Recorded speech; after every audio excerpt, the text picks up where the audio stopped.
Good evening, Church of God of Prophecy, family, friends, and followers. We are here for another Let's Talk COGOP Bahamas under the theme When Faith and Art Collide. This earth is the Lord's and everything in it. And so we're excited to explore with our amazing artists, our gifted, anointed artists, about these various pieces and their personal journey with art and Jesus. All right. And so I'm going to give you an opportunity to get to know them a little bit more. Some of them you may be familiar with, others, this may be your first time. So listen closely and, of course, share this live so that others can learn more about how these two worlds come together.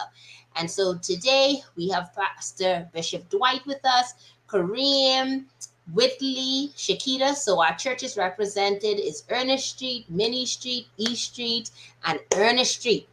And so we have a good cross section here today. And they're going to just tell you a little bit more about themselves and how they got involved in art. So Kareem, I'm looking at you first. So get us started. Good evening, everybody. My name is Kareem Wildream, formerly Williams. That's a story on its own related to art as well. But I'm glad to be here. And just a quick snapshot. Started drawing from day one. I say that I was born with a pencil in my hand, despite how painful that sounds. I've been drawing ever since, just doodling in class, passing time. And I developed my skills over time, using it as an outlet to communicate and share my voice since I was a quote unquote introvert at the time. And now it's refined to a point where I could actually um, uh, use it to impart the blessings on people. I could use it for income. And I had no clue that I would be able to bring it to this point. And my next endeavor, business wise, would be related to art. And I look forward to seeing what it progressed into.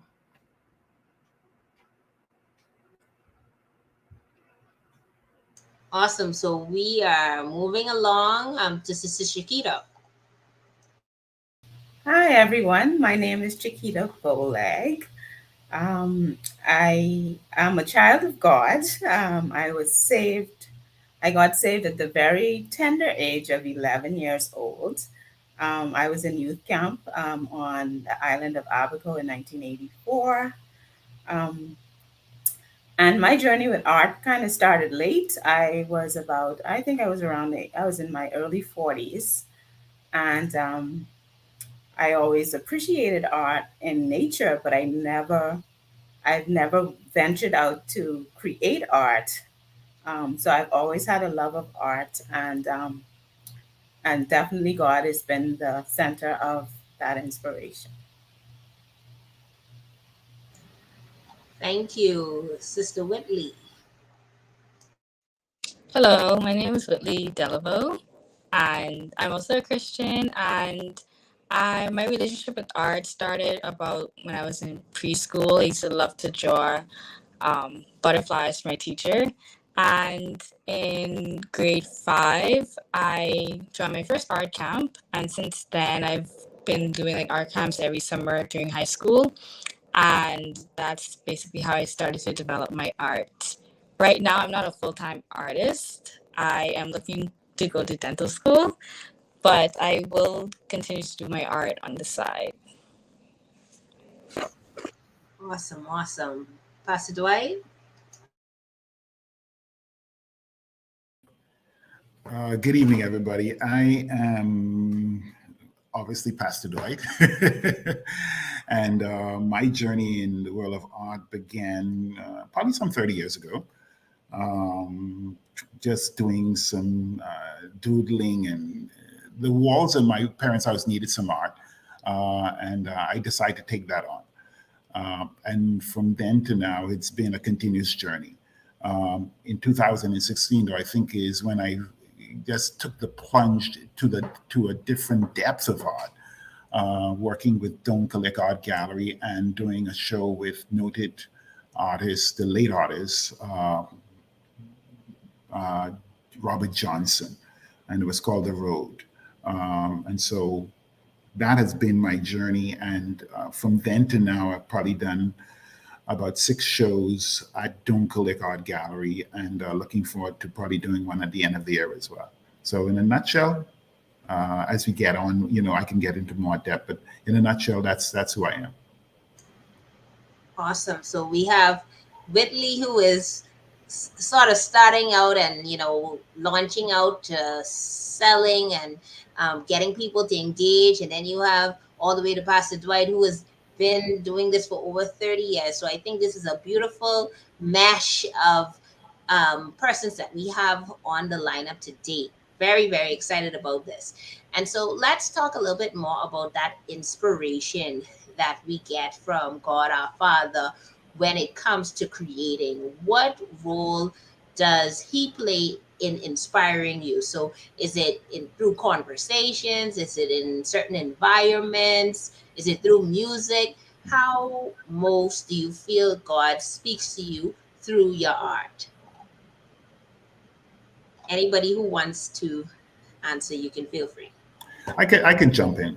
Uh, all of the above for me. I'm an intuitive artist, so everything is sensory. And so whether it's music, my idol in music is Joseph Spence. So every now and again I put him on. And it could be music, it could be, a situation I'm going through, it could be from the environment. For me personally, as an artist, all of it helps to fuel the creative engine. And so for me, it's not just one thing.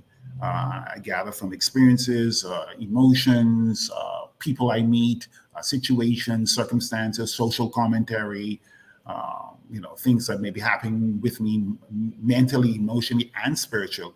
All of it serves as a resource to fuel the creative art energy.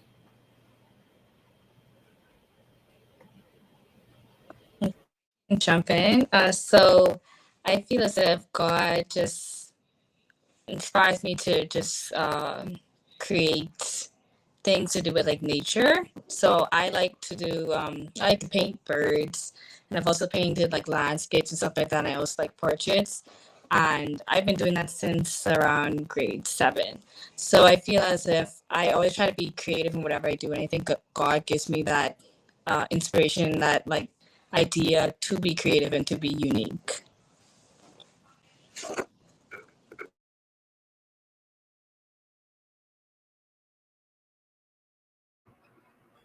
I was deferring to Shequita to go ahead, but I'll jump in.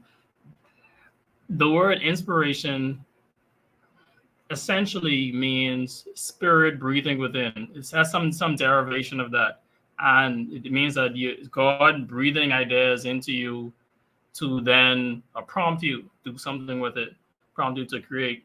So while I have not always thought of my practice or even my ideas as something that's been inspired by God, I'm now becoming to realize that, oh, okay, a lot of what I have in mind, as long as it's in line with His will, was given by Him, and He gave it to me because He knew that I had some tools to bring it to the world.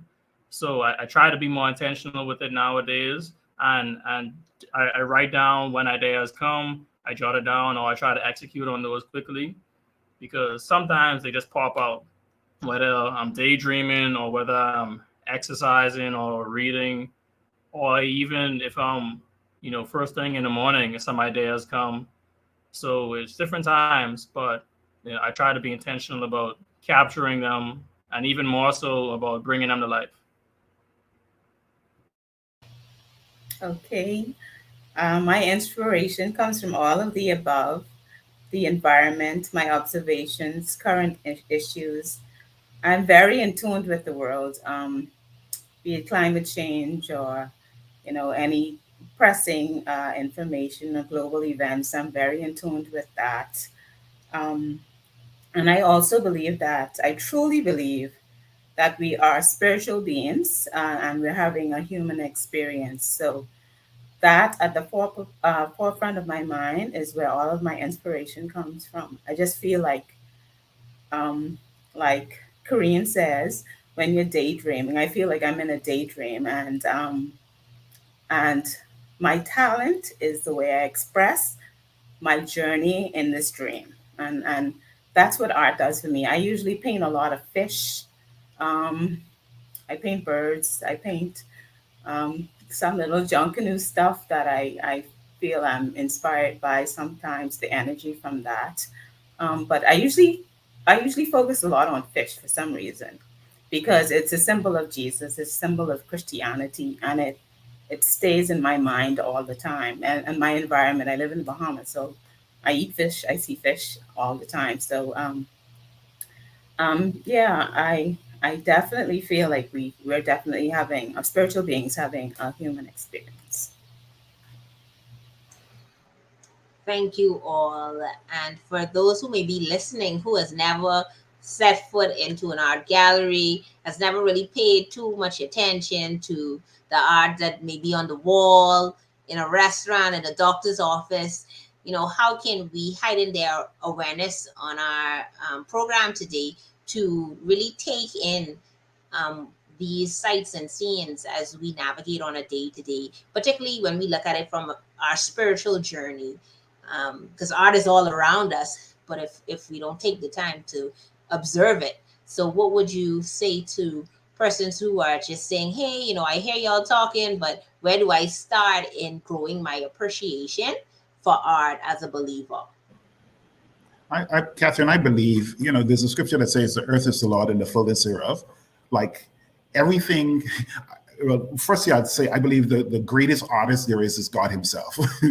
The fact that he created the fish, the birds, all of our inspiration, I think, is rooted in him. Every artist it should be mindful that there is indeed a God. And I just think you just need to be present. So if you're outside and you're looking at a bougainvillea, to me that's artistic. If you go to the dock and you're looking at a fish and then you see a parrotfish, you realize all the beautiful array of colors. If you're watching the sunset, I think color, texture, movement, all of that is around us all the time. And sometimes we just need to take a moment to stop, be present, and take it in. For me, also, art is therapeutic. So for me, it's like my medicine. So it creates that absolute balance and, give me the ability to detox as well. But I would encourage people just to be present. Let's take it in, take in God's handiwork.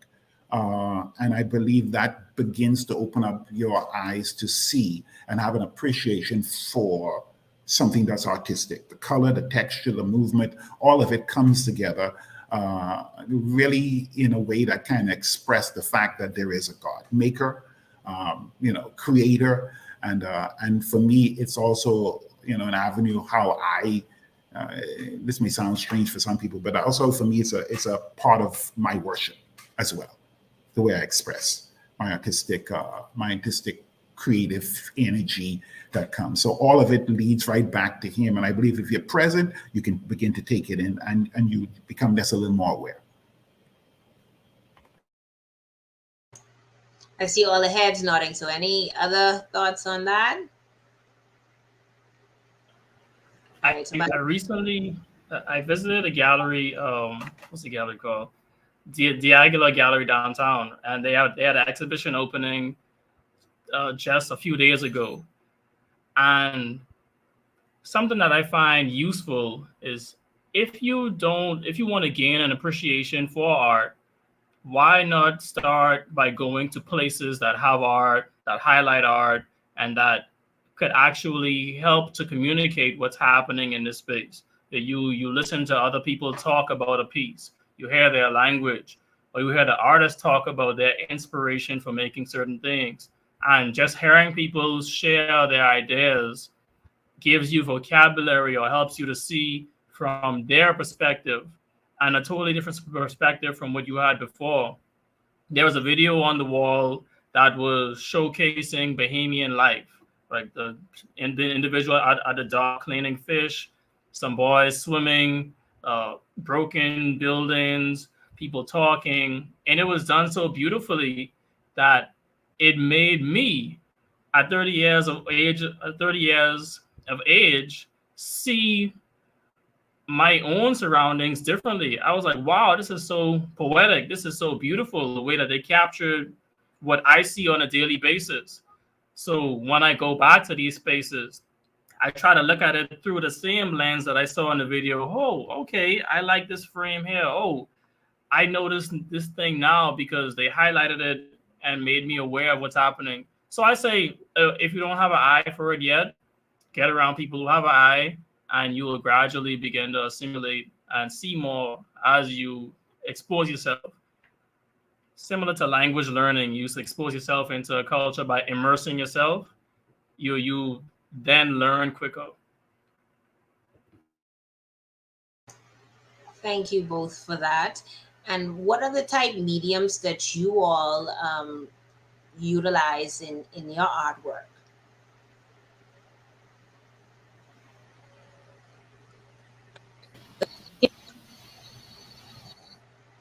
Acrylic paints. I've done some spray painting before. And I also like to draw, so like with pencil or with charcoal. So those are the main mediums that I use. I would like to explore oil painting. I've never done before, but I think that that'll be a good challenge for me. Okay, challenges are good. Sister Shequita? Yes, I usually do acrylic on canvas. I've experimented with clay on canvas. Um, I also did some photography, but those are my main mediums.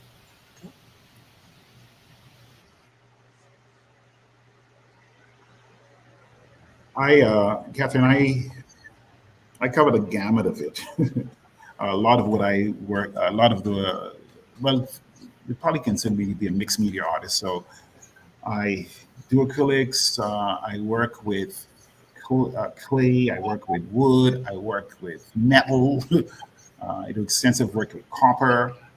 Um, Whatever I'm inspired by. I was in Eleuthera a couple of months ago, and I was visiting an old fire station, and I saw just these heaps of fire hoses lying there, going to waste.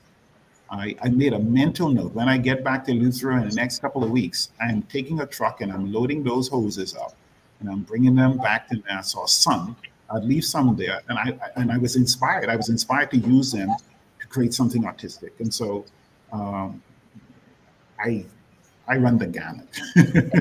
Today it's copper, tomorrow it could be wire, it could be concrete. So I'm not limited. Uh, I'm not limited to the inspiration. And for me, graphite, charcoal, acrylic on canvas, some digital design as well, Photoshop, etc. A little bit of 3D modeling just from my engineering background. But I'm to a point where I may start experimenting more, just like Dwight, because I feel like I left it alone because I got tired or plateaued. But now being inspired by new things or new experiences would help.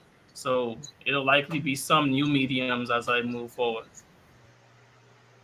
Awesome, awesome. So there you have it. These are some of the key mediums that our very own artists are embracing and also being open to exploring other areas. That's what life is. As long as we're here, we should be open to learning and growing no matter what it is that we are pursuing. And so right now, we are going to look at some of the pieces from our wonderful artists, and we'll give you the opportunity to just share a little bit about the piece one by one, and we'll navigate from there. Alrighty, so first up is Whittley. Okay, this is a piece that I completed a couple years ago, I think.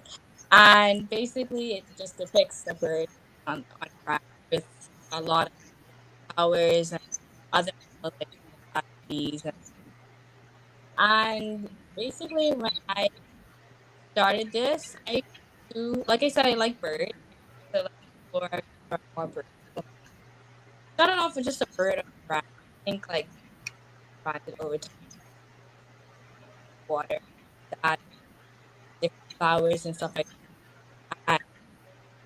I like my piece to be very colorful. So you see me doing a lot of like black and white, like color, like around, and put all my favorite things in one picture. And yeah, so I think this piece, um, a lot of people think artwork and they just like completed thing, but it's always go through start somewhere. Background.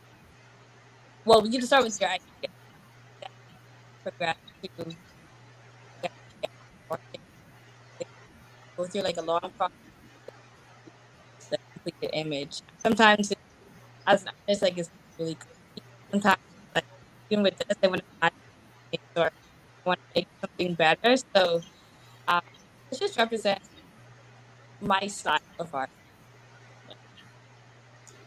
All right, so I hope the audience was able to hear everything. It was choppy here and there, but I did pick up, just the nature, the colors in the piece. And like you said, this is your way, right? So everyone has their way, their style, their approach, and the way that they are inspired. So thank you for sharing with us. Kareem. Hey, so this piece here, I did this in 2014. All right, this was my first mural, probably only mural since. Truthfully, I did this as a part of the Pro Society. That was an art club on campus. I wanted to enter the art community, so to speak, right? Because I was an outsider, just solo doing work as a hobby. I joined them. I say, hey, let me help with this project, and the project fell on my hands solely. So it was a learning experience. I was up there with a single ladder, 2 stories up, praying every second, God, don't let me fall off of this ladder and bust up because I have no insurance and no help. But I eventually finished this piece, and it still stands there today. And why I share this is because partly for the process, doing something that you've never done before. That's one of the inspiring parts of this work. And then I'm looking forward to doing this more as a service. So residential paintings and murals. So something that I kind of want to launch soon. And I share this because I might be coming back around to the same thing that I did once a few years ago. And this is at the College of the Bahamas, by the way, if I didn't mention that. Yes, now University of the Bahamas. Yes, pardon me. You're good. All right. So now we are moving along to Sister Shequita. Okay, this piece is my flaming flamingo. The flamingo has played like a vital role in my childhood memories. I admire a lot of qualities about the flamingo as a bird. Um, it's very it's good at parenting. It builds a nest out of mud, which is not conventional. Most of them use twigs and sticks, but it builds its nest out of mud, and it's hyper focused like me because they only have one chick and they focus on parenting that chick. And it's a staple in our culture as well. It's on the coins, it's on our coat of arms. When you go to uh, Adastra Gardens. They're featured, and I just think they're just as Bahamian as I am. So, hence that's why I painted the flamingo. This piece took me about 6 months because I was kind of like in a blue period. I was back and forth with it, and then I just wanted it to be as bright and as brilliant as I could make it with my ability. And that's the inspiration and the concept of this piece. So when you said 6 months, um, help us understand that process. Was it like you just let it sit for a month, then came back and did it like that? Yeah, pretty much. This piece it didn't take like I wasn't continuous. It was touch and go. do the background, add some color, think about it some more. Yeah, it was just back and forth, back and forth. Do any of you other artists experience that where you do a little something and then let it sit? Most definitely.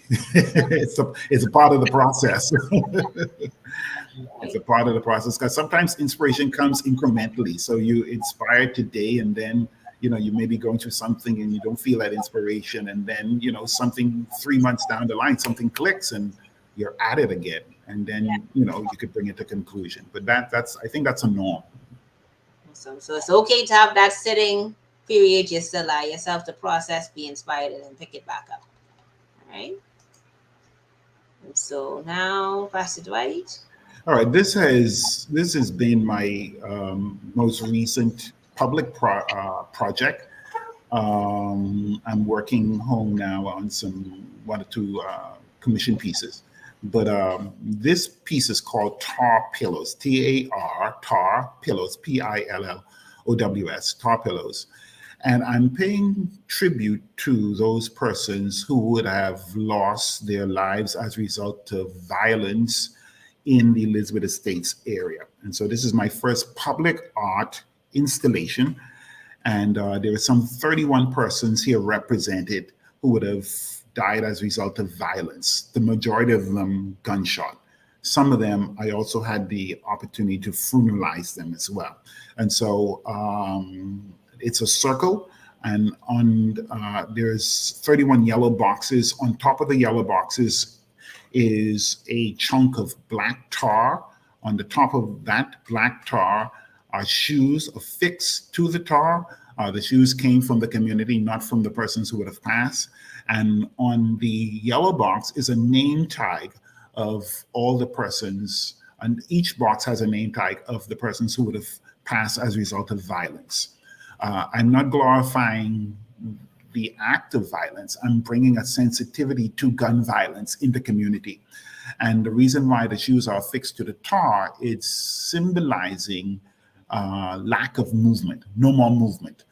They won't have the opportunity to grow and to become and to discover and to celebrate birthdays. The shoes have come to a halt on these chunks of tar that I refer to them as tar pillows. And the reason why I call them tar pillows is because the tar or the road is where they lay their head after, gunshot and they died. The last place that they lay their head for final rest is actually the tar. And the tar now becomes the pillow.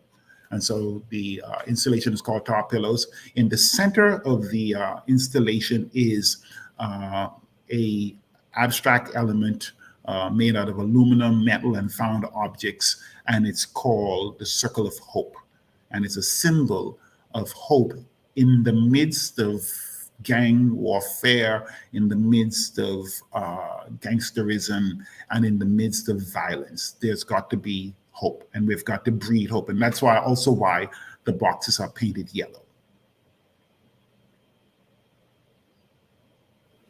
Thank you. And I feel like I've been to at least 2 or 3 of your shows. I didn't get to make this showcase, but particularly the ones at the gallery. And you always have this theme with yellow. Yellow is going to be somewhere, somehow incorporated in your work. And so most definitely.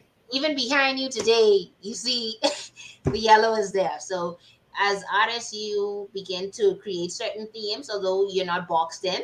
You can somewhat look at someone's work and say, oh, that's Kareem. Oh, that's Sister Shequita. Oh, that's Whittley. That's Pastor Dwight. And so every artist has their style and their approach, no matter what the mediums look like. And so that definitely is amazing. I'm happy that our audience was able to see some of your work, because we're talking about the art, but to actually be able to see it, I think was very important in our program today. So as we start to wind down, I wanted to ask you all, what do you see as the future, particularly for art and faith together? We know that there's so many influences out there. Of course, all artists are being inspired by so many different things. And so how do we keep Christ as a focal point for those of us that are artists and those of us who are on the journey appreciating it around us?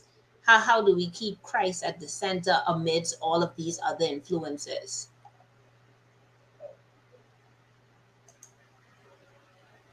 I don't know if that's a signal for me to go first. Let me see if I can. There was something interesting about the. I think the topic was when art and faith collide. Yes. Now, for me personally, it's not a collision, right? For me, it's not a collision. It's actually a merger. It's like a beautiful marriage. And so I cannot separate them. I am a believer. I am a Christian. I'm a pastor. I'm a father. I love nature. I love God. I love His presence. Crave worship, and so I can't separate that from my creative expression. And so there isn't like a distinct element of my art that says this is Christian art.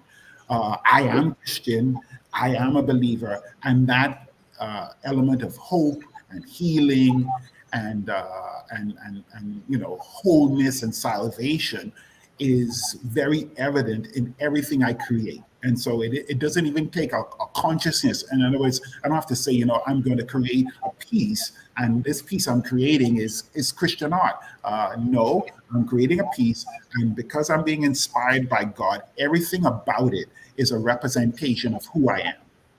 And so it's not so much a collision for me. Like I say, it's a beautiful merger, and the evidence of it is seen, felt, and discovered in everything that I do.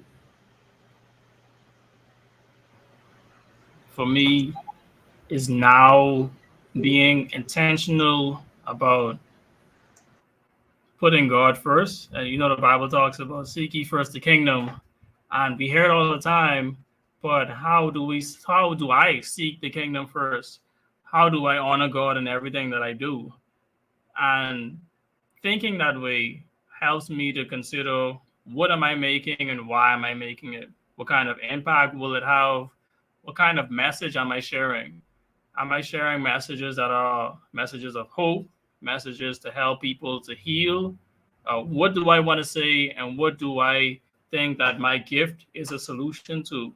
I'm thinking about these things, and I'm kind of developing them as I go along.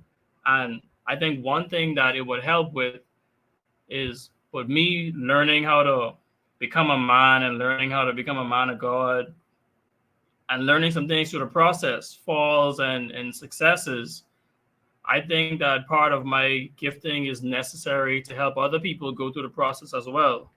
All right, I'll be going to the youth camp in Eleuthera tomorrow, Wednesday, Thursday. And my segment is trying to use art to help them have an experience where they could learn something or understand who they are in Christ. And by doing more of these things and meshing some of my giftings with this, I'm now developing a language or figuring out how could I solve a need that's there using what I was given.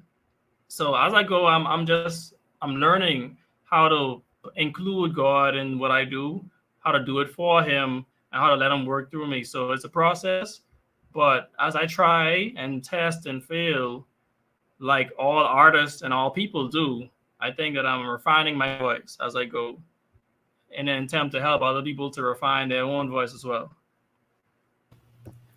For me, with art, God is always seeking oneness and intimacy with us. Intimacy is the true sharing of yourself with another, and art reflects this process. It's the creator just guiding your hand, your decisions on the canvas, the way you draw, the way you paint. And the creative process is it just tells me and shows me how God deals with us, and how He deals with us spiritually. It's always a creative process. We're always going and changing, and we're making beautiful mistakes, because I think in art you don't make mistakes. It always comes out beautiful. So, and I think that's how God deals with us on our spiritual journey. Y'all basically said everything I was going to say, but What I can say is that, like God created us, I think He also wants us to create. So I think art is very important in our spiritual journey, as it is like something you can do that's not just consumption. We consume TV all day, social media all day, like a lot of things we consume, but art is provides a way for us to create, to like put out, to also um interpret the ideas and like produce something. So I think like that's important, and in the future I do want to help others to create art. I have like been a part of like art camps, like teaching like children how to create and paint and stuff like that, but that's something that I want to do to help others to tap into their creative talents, tap into their art and into their ideas to just produce work. Yeah. Yes, paying it forward. I think that's something we all commit ourselves to in helping to further the work. Each one of us have to play a role in seeing this industry continue to grow and develop. But Sister Shakita, you mentioned a point about there being no mistakes, I guess, in the creation process. So for that artist that may be listening, who may be in that place where they are at that stop period that you talked about, and you got to revisit, and even a lesson for life where we make mistakes, and we feel like we can't get out of it, what would you say to those individuals? Um, Start where you are. I think all of our lives, we call it flaws, but I don't think I think God sees everything as flawless. So there is a scripture in Psalms that speaks to that. He sees everything as light. And I just start where you are, um, grow your relationship with God, and He'll give you inspiration. That's what the Holy Spirit does. He inspires us every day, even if it's singing a song, which is artistic, playing an instrument, painting. It's all art. Worship is an art form. So um, make beautiful mistakes. That's all I can say. And I hope you would be inspired to just move forward and make those beautiful mistakes. Wow, beautiful and mistakes in the same sentence. So we have a comment here by Sister Vanita Claire saying that we have so many talented artists in the church. Maybe there should be a national showing at some point during the year. I totally support it. I totally support it, Sister I say amen to that. All right. So hopefully this will be just the start of us showcasing our artists. And I know that we have so many more out there that are doing great things. And so we are wrapping up now. Your closing words to our audience today.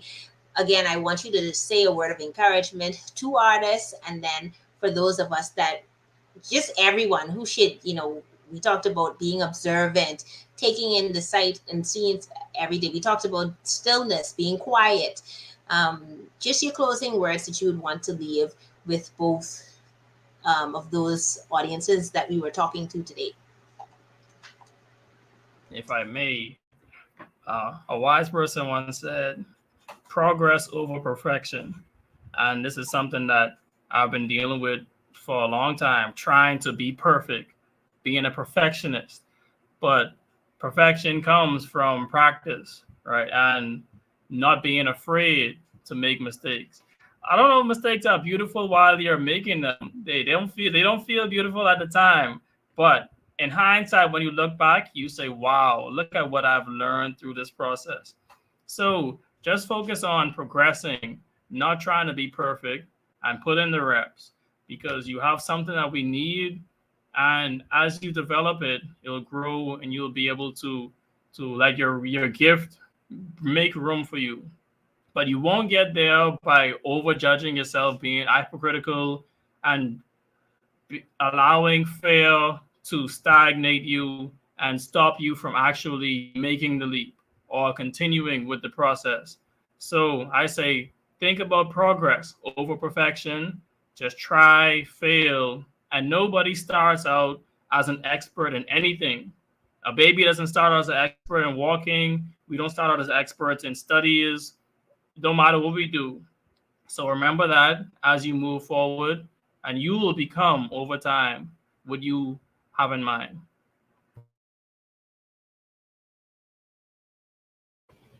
All right, I'll jump in. I wholeheartedly agree with Kareem. And I think one of the things I would encourage people to do and to become is allow your expression to be free. Um, we have so much talent, and whether it's writing a song, whether it's creating, visual art, whether it's drama. Um, I think one of the challenges we have sometimes we think about things rather than putting feet to it. So I want to encourage somebody today, if you're watching, you've always been thinking about probably doing something creative, whether, like I said, whether it's writing a story, writing a play, maybe singing a song, maybe doing something artistic. I would encourage you, put feet to it, because the thought and to think about it is good, but the true expression doesn't come until you begin the process of walking into it. And so I agree with Kareem. Begin the process to progress. Begin the process to progress. And like Shequita said, yes, there has to be mistakes in order for you to grow and to go. And some of the things that actually were flawed in some of my art pieces actually became the selling point. And so, yes, feel free to go, grow, and discover your the creative energy and force that God Himself would have impregnated you with. That would be my word of encouragement for somebody today watching this. So my word of encouragement is also basically what y'all said. I believe that, well, art shows you that, like y'all said, everything is a process. Everything takes time, and it also requires a lot of patience. And I think that's what art has taught me the most. That patience is a virtue. Like with everything, you just have to take your time. If you do, um, well, mistakes can be beautiful, but if you do make a mistake or you feel like it's not working out, just take a breath, relax, try to think of something different, or just try to make that mistake into something different. So I think most important things are, patience and also consistency.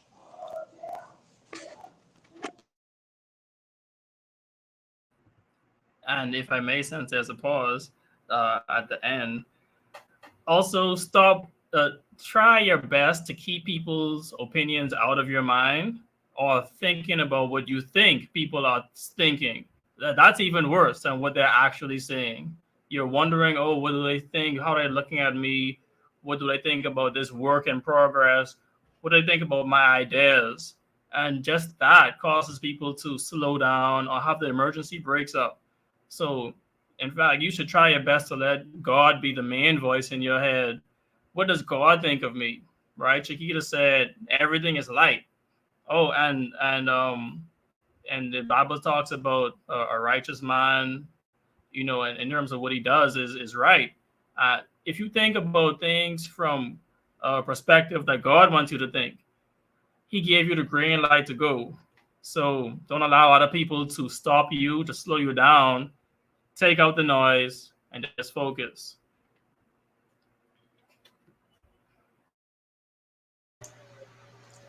Thank you all. Really, really appreciate your time today.